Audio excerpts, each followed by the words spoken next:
कोल्हारमध्ये सर्वात मोठी ग्रामसभा झाली होती। त्या ग्रामसभेत असं ठरलं होतं, लेकिन एक सेकंड, जय श्रीराम।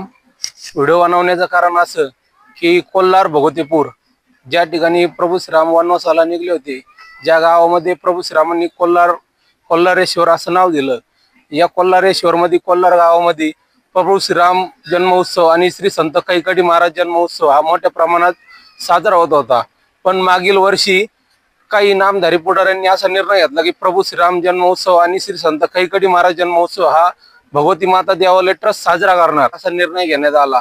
तर आपण बघू शकता की त्यांनी ज्या ठिकाणी 7 दिवस महापुरांकथा आणि कीर्तन व्हायचे, ज्या कीर्तनामध्ये इंदुरकर महाराज असेल, शिवलीलाताई पाटील असेल, वृंदावनचे काही महाराज यायचे, हजारो भाविक 7 दिवसापासून आपल्या भगवती मातेच्या प्रांगणात येऊन बसायचे। अशा ठिकाणी आज ह्या नामधारी पुढाऱ्यांमुळे आज कार्यक्रम संपुष्टात आलाय। इथं कोणत्याच प्रकारे हा उत्सव साजरा केलेला नाहीये। तर आम्ही प्रभू श्रीराम भक्त सगळे हा कार्यक्रम मोठ्या उत्सवात पार पाडायला आम्ही तयार पण होतो, पण काही पुढाऱ्यांचं म्हणणं आले का हा उत्सव आम्ही पार पाडणार आहेत, पण या वर्षी या पुढाऱ्यामुळे हा उत्सव आज बंद झालेला आहे।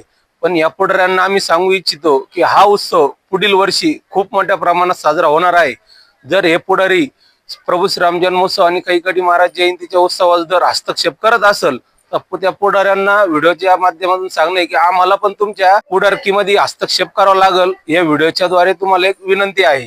कोल्हारमध्ये सर्वात मोठी ग्रामसभा झाली होती। त्या ग्रामसभेत असं ठरलं होतं की प्रभू श्रीराम जन्मोत्सव महाशिवरात्र हे कोल्हार भगवतीपूर देवालय ट्रस्ट साजरा करणार, पण आज जयंती आहे आणि इथं कुठल्याच प्रकारचं काही एक झेंडा पण यांनी लावलेला नाही। हे फक्त गावातील युवक जयंती साजरा करीत होते, यांच्या कार्यक्रमात विघ्न आणायचं असं यांचं नियोजन होतं आणि आज यांचं नियोजन हे सक्सेस झालेलं आहे।